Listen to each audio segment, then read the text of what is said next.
Hola chicos, hoy en Fundamentos Biológicos vamos a hablar del aparato respiratorio. La respiración es un proceso involuntario, no podemos vivir sin oxígeno y el oxígeno es esencial para la producción de energía. El aparato respiratorio está formado por tracto respiratorio superior. Este consta de fosas nasales, faringe y laringe. También destaca el tracto respiratorio inferior, que está formado por la tráquea, los pulmones en los cuales se produce el intercambio gaseoso y las pleuras. La ventilación pulmonar es un proceso por el que hacemos entrar y salir aire en los pulmones. Se destaca la inspiración, que es la entrada de aire que implica el diafragma y músculos intercostales externos, y la expiración. Es un proceso pasivo en el que se relajan los músculos intercostales y los pulmones vuelven a su posición original. Se distinguen tres tipos de respiración: la diafragmática, en la cual se llena parte inferior de los pulmones; la pulmonar, se llenan los pulmones en región media; y la clavicular, solo la parte superior de los pulmones recibe aire fresco. El O2 que llega a alveolos pasa a sangre, ya que la presión de oxígeno alveolar es mayor que en la sangre. Simultáneamente el CO2 sale de la sangre a alveolos, ya que la presión en sangre de CO2 es mayor que en alveolos. El 97% de oxígeno es transportado por hemoglobina y el 65% de CO2 como ion bicarbonato disuelto en el plasma. El 25% de CO2 unido a hemoglobina. La diferencia arteriovenosa de oxígeno en reposo es de 5 a 6 mililitros y en ejercicio intenso de 15 a 16 mililitros de diferencia. La respiración celular es un proceso metabólico en el que nutrientes se combinan con oxígeno y se descomponen liberando energía. La regulación de la respiración consiste en mantener niveles de oxígeno y CO2 dentro de unos márgenes. De esto se encarga unos quimiorreceptores en cuerpos carotídeo y aórtico. La ventilación pulmonar y el ejercicio consta de tres fases. La primera fase se inicia el esfuerzo y aumenta ventilación. La segunda fase, cuando el ejercicio se mantiene en el tiempo, aumenta temperatura muscular y producción de CO2. En la fase final, descenso de demanda energética y la dinámica ventilatoria recupera su estado habitual. Algunos problemas respiratorios son la disnea, maniobra de Valsalva e hiperventilación. Ahora hablaremos del aparato circulatorio. Los glóbulos rojos, llamados eritrocitos, distribuyen el oxígeno. Tienen un pigmento rojo, la hemoglobina, que transporta el oxígeno.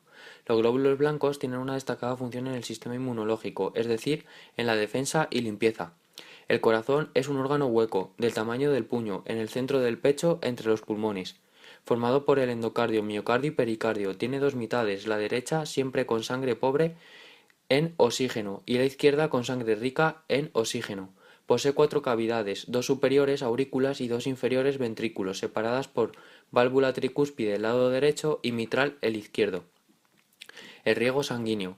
La sangre con CO2 llega a la aurícula derecha por la vena cava y pasa al ventrículo derecho, de ahí a los pulmones por la arteria pulmonar, de los pulmones al corazón por la vena pulmonar ya con oxígeno hasta aurícula izquierda, y de ahí al ventrículo izquierdo y finalmente llega a los órganos del cuerpo por la arteria aorta, y en ello se cambia el oxígeno por el CO2 para comenzar de nuevo el ciclo. La capacidad del corazón de producir energía eléctrica depende del miocardio. Se origina en el nódulo sinusal de la aurícula derecha, de ahí pasa al nódulo auriculoventricular y finalmente se transmite al ventrículo por el haz de His, que se divide en dos ramas, una para cada ventrículo, que presentan finas fibras de miocitos, que es la red de Purkinje. El electrocardiograma presenta tres ondas: las P, despolarización del miocardio auricular; el QRS en ventrículos; y las T, repolarización ventricular.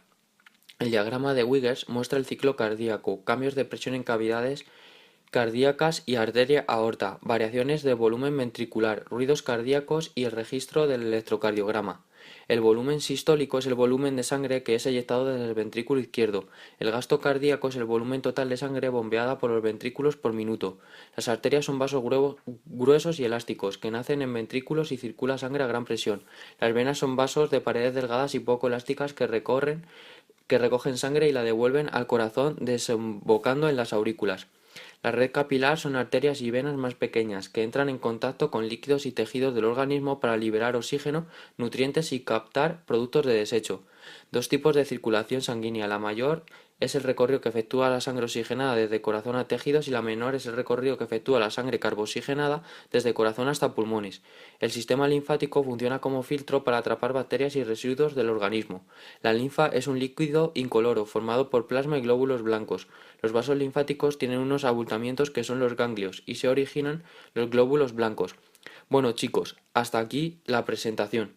Muchas gracias por vuestra atención. Cristian. Created using Powtoon.